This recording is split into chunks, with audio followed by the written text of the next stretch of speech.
Salam belajar sepanjang hayat. Di sini mari kita belajar cara belajar agar kita bisa belajar dan mengambil pelajaran kapanpun dan dimanapun kita berada. Hari ini yaitu tanggal 1 Oktober 2020 yang sering diperingati sebagai Hari Kesaktian Pancasila. Kenapa 1 Oktober sering diperingati sebagai Hari Kesaktian Pancasila? Kita akan bahas di video kali ini. Namun sebelumnya, bagi teman-teman yang belum bergabung di channel ini, ayo bergabung dan berteman dengan cara klik tombol subscribe di bawah ini. Kemudian support terus video-video dari kami dengan cara like, komen, dan share sebanyak-banyaknya agar bermanfaat juga untuk orang lain. Karena di channel ini adalah channel yang berfaedah sekali. Hari Kesaktian Pancasila adalah hari nasional di negara Indonesia yang diperingati setiap 1 Oktober karena ini sesuai dengan keputusan Presiden nomor 153 tahun 1967. Kenapa 1 Oktober sering diperingati sebagai Hari Kesaktian Pancasila? Karena pada bulan sebelumnya, yaitu tepatnya pada tanggal 30 September 1965 terjadi peristiwa besar bagi bangsa Indonesia.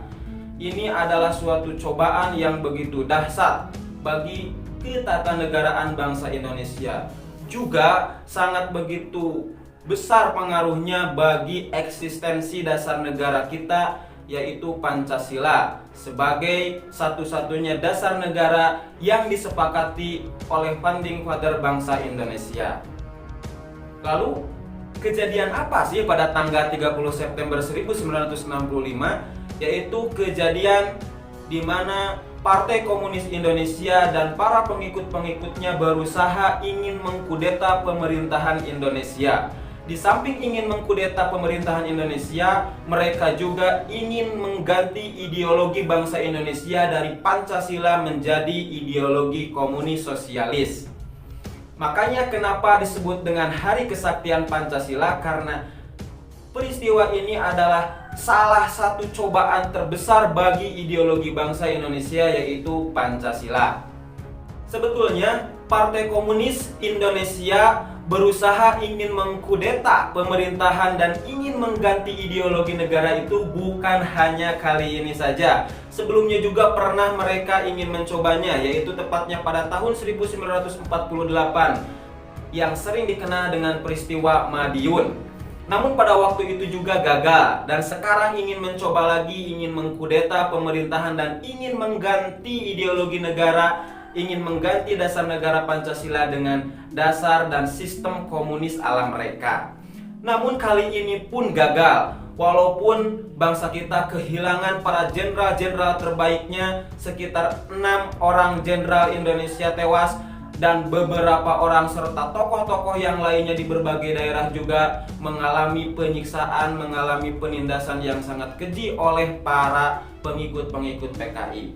Namun pada akhirnya bisa ditumpas oleh pemerintahan Indonesia bersama-sama dengan rakyat Indonesia. Sehingga pada saat itu, setelah berganti kepemimpinan di era Orde Baru, Partai Komunis Indonesia sebagai salah satu partai dan ideologi serta paham yang dilarang penyebarannya di Indonesia.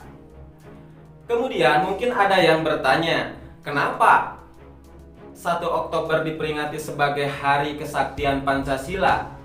Kenapa setelah gerakan 30 SPKI yang diperingati sebagai Hari Kesaktian Pancasila? Padahal kan pemberontakan di Indonesia sebelum itu dan setelahnya juga banyak, seperti PRRI Permesta, kemudian RMS, kemudian DITII, dan pemberontakan-pemberontakan yang lainnya. Kenapa pemberontakan-pemberontakan tersebut tidak disebut sebagai ujian yang begitu besar bagi ideologi bangsa Indonesia? Perlu kita pahami bahwa dasar latar belakang perjuangan serta pemberontakan yang dilakukan selain dari G30 SPKI berbeda dengan pemberontakan ataupun peristiwa G30 SPKI. Kalau G30 SPKI yang dikomandoi dan dikoordinir oleh Partai Komunis Indonesia itu jelas-jelas ingin mengkudeta, ingin mengganti pemerintahan, ingin mengganti ideologi bangsa Indonesia, yaitu Pancasila.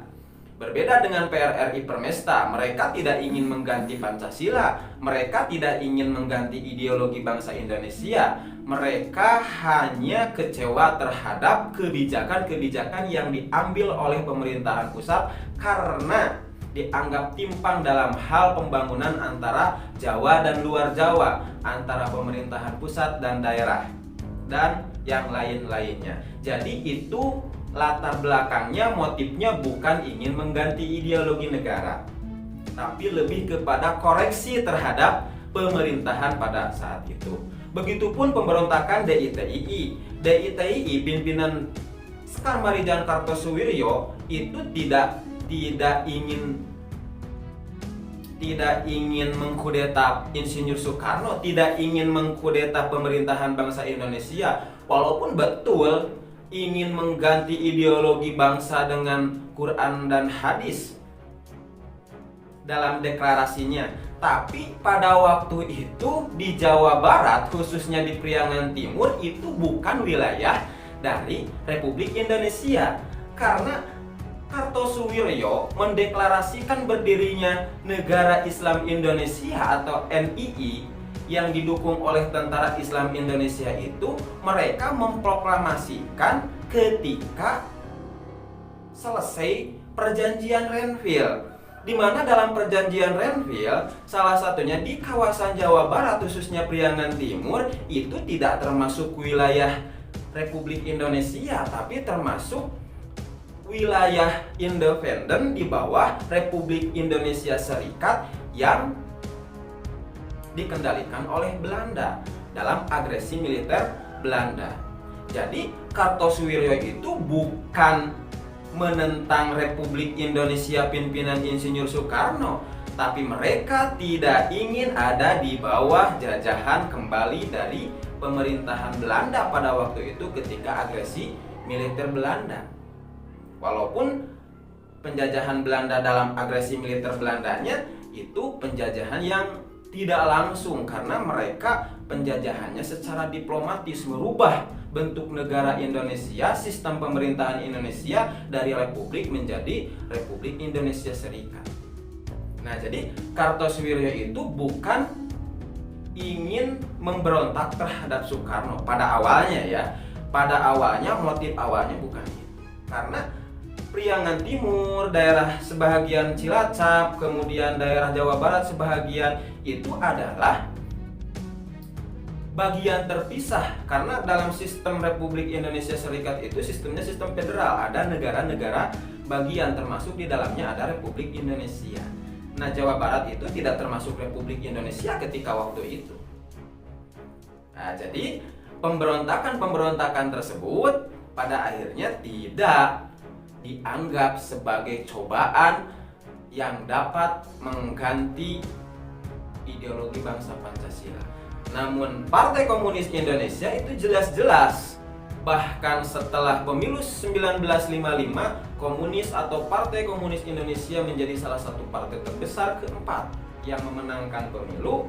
Kemudian mereka juga mempunyai suara di pemerintahan dan di legislatif, dan bahkan terus menghembuskan isu-isu terhadap Presiden Insinyur Soekarno, bahkan sampai-sampai Insinyur Soekarno mengeluarkan apa yang disebut dengan ajaran Nasakom, nasionalis komunis agama. Itu saking gencarnya orang-orang komunis Indonesia menyusun kekuatan baik secara diplomatis, secara kooperasi maupun secara konfrontasi dalam bentuk dan dalam rangka tujuan ingin mengganti sistem tatanan kenegaraan Indonesia, ingin mengganti falsafah bangsa Indonesia, ingin mengganti ideologi bangsa Indonesia.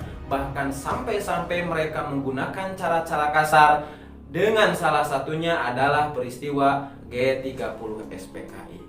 Makanya setelah itu, setelah bisa diredam, maka setelahnya pada tanggal 1 Oktober 1965, setiap 1 Oktober diperingati sebagai Hari Kesaktian Pancasila. Karena pada waktu itu ideologi bangsa benar-benar sedang diuji keberadaannya, benar-benar sedang diuji eksistensinya bagi bangsa Indonesia.